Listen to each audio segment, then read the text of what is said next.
The Importance of Sleeping in This Busy World by Brooke Blythe. How much sleep is really needed?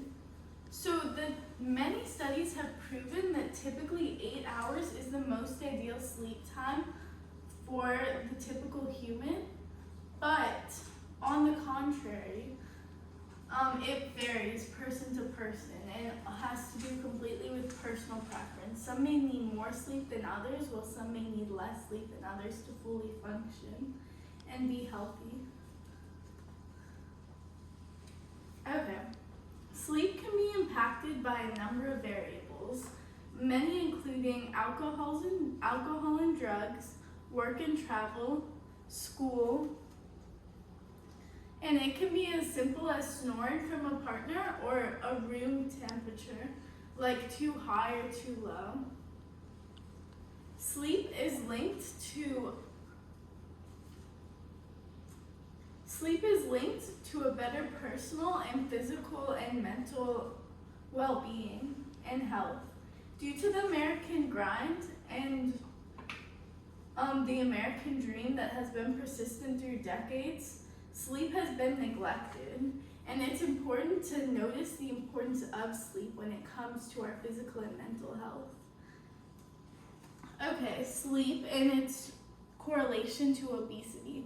Source 1 from Harvard states, data from 3 large cross-sectional epidemiological studies reveal sleeping 5 or less hours per night increased mortality risk from all courses by roughly 15%. Not only does that showcase the importance of sleep when it comes to living a longer, more fulfilling life, but it also shows that sleep is needed for all types of health.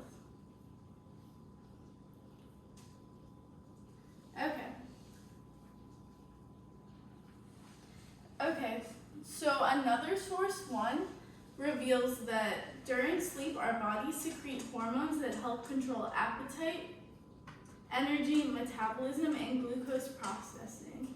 Too little sleep unbalances this and the hormones. On the other hand, source 3, when tackling how obesity and sleep are correlated, shows that studies have shown that not getting enough quality sleep can lead to decreased ability to respond to insulin, increased consumption of sweet, fat, and salty foods, and a decrease of physical exercise. So it's very important to note that obesity and sleep are heavily correlated, and that not getting enough sleep is a huge risk for having a chance of getting a higher risk of obesity. Okay. The immune system and sleep are heavily correlated as well. In source 2 research in animals suggests that there are animals that obtain more sleep, higher chances of REM sleep, actually deep sleep. They were able to survive more microbial infections, showcasing how sleep once again is essential for all types of health, especially with making sure that your immune system functions thoroughly. So sleep continuity is how long it takes to fall asleep, and being linked to a higher risk. It's been linked to a higher risk of sleep continuity for FAIB, heart attack, higher blood pressure, and insulin resistance. Okay. Source 1 reveals that chronic sleep issues have a correlation with depression, anxiety, and mental distress.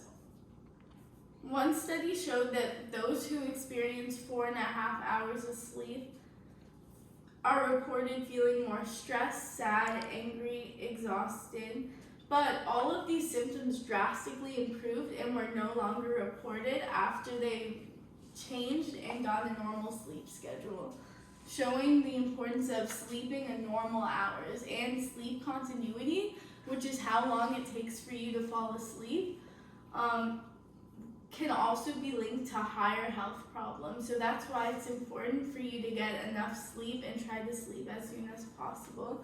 And the very last thing that we're going to touch on in this speech is how to get good sleep. So source 4 talks about how to get good sleep, and it talks about avoiding consuming or drinking caffeine around 6 to 4 hours before bedtime, avoiding alcohol and heavy drugs, or any drugs, honestly, well, that aren't prescribed, and exercise. Getting exercise has been proven to help those sleep. So to conclude, this speech was touching on the importance of sleep as a total on physical and mental health, and with how busy America has become with work culture and the prioritizing of the American dream, it's very important to note that sleep is essential and that we can't just forget about it. Thank you for listening. All right, any more questions for Brooke? Any comments for Brooke?